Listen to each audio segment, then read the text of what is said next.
Assalamualaikum warahmatullahi wabarakatuh dan salam sejahtera saya ucapkan kepada Dr. Romazila. Saya Nurul Syakilah binti Muhammad Zuki akan membuat perbantangan mengenai kajian tindakan yang bertajuk Alat Bantu Mengajar Permainan Hidupan Air Menarik Minat Belajar Kanak-kanak. Untuk objektif kajian ini, terdapat 3 jenis objektif, iaitu objektif pertama ialah objektif kajian, yang mana objektif kajian ini untuk mengkaji kemahiran proses sains yang terdapat dalam kurikulum permata, iaitu menyebut nama haiwan dan juga kemahiran kreativiti. Objektif yang kedua ialah objektif umum, iaitu membuat kajian tindakan terhadap kemahiran proses sains dalam kalangan kanak-kanak yang berusia 3 tahun.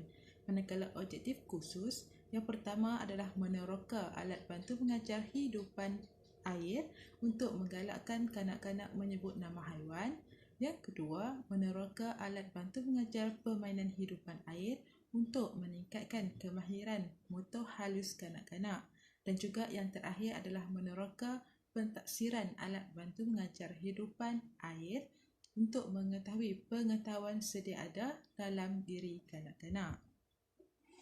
Untuk metodologi kajian, yang mana kajian ini menggunakan kaedah kualitatif dan prosedur tindakan menggunakan model Chemis and McTaggart 1988, yang mana dalam model ini mengandungi 4 fasa, iaitu merancang, bertindak, memerhati dan juga refleks.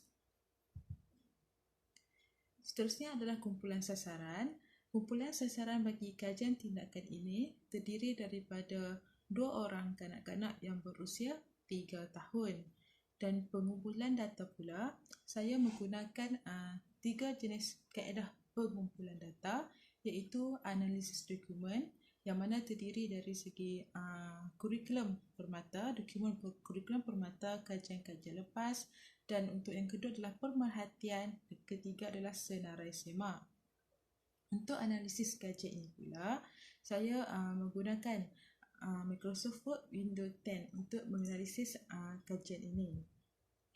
Untuk tinjauan masalah, yang pertama saya dapat mengetahui masalah yang timbul ialah yang pertama, kanak-kanak tidak tahu menyebut nama haiwan apabila melihat bentuk permainan haiwan tersebut. Apabila saya tunjuk, mereka tak tahu haiwan tersebut nama apa. Yang kedua adalah alat bantu mengajar, iaitu ais yang saya gunakan bersaiz kecil dan menyebabkan ais itu cepat cair. Dan yang ketiga adalah masalah yang timbul, kanak-kanak tidak dapat memegang sudu dengan baik, tak dapat memegang ais itu dengan baik. Maksudnya kanak-kanak itu berasa geli, kanak-kanak itu berasa takut, kanak-kanak itu tak dapat nak pegang sudu dengan cara yang betul. Selalunya diorang akan memerhati terlebih dahulu ataupun meminta bantuan pendidik untuk memegang tangan mereka, barulah mereka akan memegang sudu tersebut. Dan seterusnya adalah untuk golongan yang pertama. Golongan pertama untuk kajian tindakan ini iaitu merancang, iaitu saya membuat rancangan pengajaran yang baru untuk mengatasi masalah yang timbul. Seperti mana yang saya sebutkan tadi, masalah yang timbul adalah kanak-kanak tidak tahu menyebut nama haiwan, yang pertama. Yang kedua adalah saiz ais yang kecil dan menyebabkan ais itu cepat cair. Dan yang ketiga adalah kemahiran motor halus. Itu adalah masalah yang timbul sebelum ini. Jadi selepas analisis, saya membuat rancangan pengajaran yang baru untuk mengatasi masalah yang tadi. Setelah saya siap membuat perancangan dan saya membuat sedikit perubahan, yang mana saya menggunakan saiz ais yang besar dan juga saya mengolah sedikit, iaitu mengenai kemahiran motor halus. Kalau sebelum ni kanak-kanak tak tahu menggunakan sudu, jadi saya mulakan dari segi penggunaan jari diorang, sensori jari diorang, yang mana kanak-kanak ni perlu pegang ais tersebut, diorang perlu main ais tersebut. Kalau sejuk, diorang akan lap tangan diorang dengan tualan yang disediakan. Dan seterusnya, apabila saya dah siap rancangan tersebut, saya akan mula bertindak dengan cara pergi semula ke taska tersebut dan saya mengambil kanak-kanak yang sama, iaitu 2 orang, seorang lelaki dan seorang perempuan yang berusia 3 tahun. Dan saya mula bertindak dengan cara memulakan sesi pengajaran dan pembelajaran mengikut rancangan pengajaran yang baru yang saya buat sebelum itu, dan saya mula mengajar seperti biasa. Di sepanjang sesi tersebut, saya akan melakukan pemerhatian dari segi tingkah laku kanak-kanak, dari segi perubahan yang berlaku daripada sesi yang sebelum ini dan juga yang saya lakukan sekarang. Dan saya lihat sekiranya ada perubahan, saya akan membuat catatan dan saya akan buat senarai semak jugalah untuk mengetahui sekiranya ada perubahan yang di luar jangkaan, dan mungkin apa yang objektif yang saya inginkan tercapai. Dan seterusnya saya akan membuat refleks, iaitu melihat semula objektif yang saya buat di rancangan pengajaran yang baru itu dengan pemerhatian, iaitu melalui senarai semak, melalui analisis dokumen, melalui hasil kerja kanak-kanak. Setelah saya buat refleks semua itu, sekiranya kanak-kanak telah mencapai objektif yang saya katakan sebentar tadi, saya akan teruskan dengan gelungan yang kedua, iaitu membuat perancangan semula. Kalau ikutkan, kanak-kanak tu dah boleh menyebut, dah tahu bentuk ikan itu. Kalau saya angkat bentuk ikan, diorang tahu itu adalah ikan. Jadi saya merancang semula untuk membuat pengukuhan kepada mereka dengan menggunakan rancangan pengajaran yang baru, dan saya menyediakan aktiviti yang barulah untuk membuat pengukuhan dalam diri kanak-kanak mengenai objektif yang sama. Dan saya mula bertindak seperti yang saya cakap tadi. Saya menggunakan kanak-kanak yang samalah, kanak-kanak berusia 3 tahun, 2 orang kanak-kanak, dan saya memulakan sesi pembelajaran seperti biasa. Dan seterusnya saya akan memerhati juga, saya akan membuat catatan, saya akan buat senarai semak, saya akan melihat perubahan-perubahan yang berlaku sepanjang sesi tersebut. Disebabkan ada sedikit halangan yang di mana saya terpaksa mengajar juga kanak-kanak yang tidak sepatutnya terlibat. Jadi apa yang saya boleh buat adalah saya lebih memfokuskan kanak-kanak yang terlibat dalam kajian saya lah.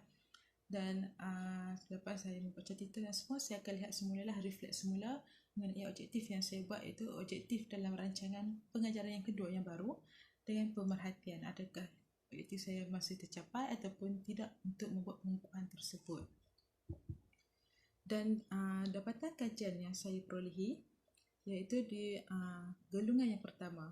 Gelungan yang pertama iaitu saya melihat kanak-kanak tersebut 2 orang, seorang lelaki dan seorang perempuan, Hafiz dan juga Alisa, yang mana saya melihat dua-duanya ada naik turunnya lah. Maksudnya ada objektif yang pertama iaitu menyebut nama haiwan. Alisa lebih menguasai berbanding dengan Hafiz. Hafiz dia tahu menyebut, tetapi dia tak menyebut nama-nama haiwan yang tidak ada yang di situ, yang saya tidak tunjuk bentuk haiwan tersebut berbanding dengan Alisa. Dan hasil pembelajaran yang kedua iaitu mengenai motor halus. Kalau di situ Hafiz di tahap pertama berbanding dengan Alisa, dan untuk hasil pembelajaran yang ketiga itu pengetahuan sedia ada, mereka berada di tahap yang sama, iaitu tahap yang kedua. Dan untuk dapatan kajian yang kedua, untuk gelungan yang kedua, Hafiz dan Alisa berada di tahap yang sama, iaitu tahap 1. Mereka dapat menyebut nama haiwan apabila saya menunjukkan permainan kehidupan air. Dan untuk yang kedua juga, hasil pembelajaran kedua pun mereka berada di tahap yang sama, iaitu tahap 1. Dan di hasil pembelajaran yang ketiga, Alisa lebih menguasai, iaitu pengetahuan sedia ada. Alisa lebih cepat untuk menjawab pertanyaan saya ketika sesi pengajaran berlangsung berbanding dengan Hafiz.